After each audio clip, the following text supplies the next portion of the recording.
10 साल जंग लड़ने का 15 लाख करोड़ का बजट भी तैयार है।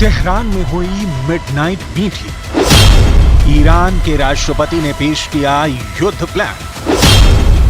10 साल जंग लड़ने का बजट तैयार। 15 लाख करोड़ से युद्ध करेगा ईरान। जंग मुहाने पर है।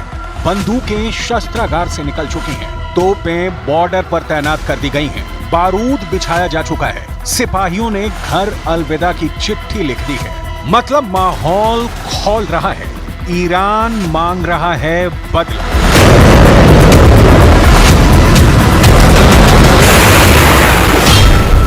बदला इजराइल से, जिसने उसके घर में घुसकर हमास चीफ इस्माइल हानिया के चीथड़े उड़ा दिए, जिसने ईरान के पाले यमन के हूथियों का जीना हराम कर दिया है, जिसने उसके पोषित लेबनान के हिजबुल्लाह के खिलाफ बमबारी की है, और बदला मारे गए उन 40,000 फिलिस्तीनियों का जिसे ईरान बरसों से रसद और रकम देता रहा है।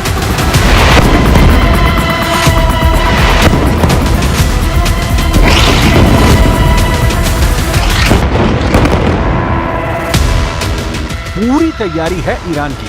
दिन, हफ्ते, महीने और साल नहीं, ईरान 10 साल तक इजराइल से लड़ने का प्लान तैयार कर चुका है। ईरान के नए राष्ट्रपति को सुनिए और समझिए कि जिस फंडिंग की उन्हें दरकार है वो उसका क्या करने वाले हैं।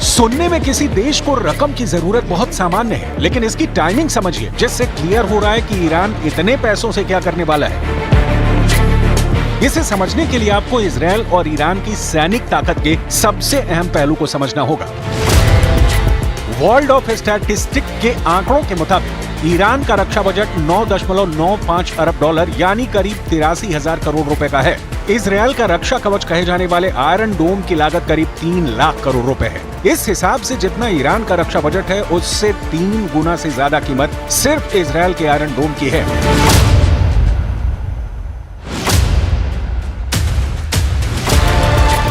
ईरान के रिवोल्यूशनरी गार्ड्स के 2 अफसरों की हत्या के बाद ईरान ने 300 से ज्यादा ड्रोन्स और मिसाइलें इजराइल पर दागी थी, लेकिन इनमें से 99% हवा में ही तबाह हो गए, क्योंकि आयरन डोम की सुरक्षा दीवार को तोड़ नहीं पाए। लिहाजा ईरान के सामने बड़ी चुनौती है कि युद्ध छिड़ा तो ईरान इजराइल को कैसे तोड़ेगा। जाहिर है इसके लिए पैसा चाहिए, और पैसा डायरेक्ट किसी से हथियार के लिए मांगा जाए तो कौन देगा।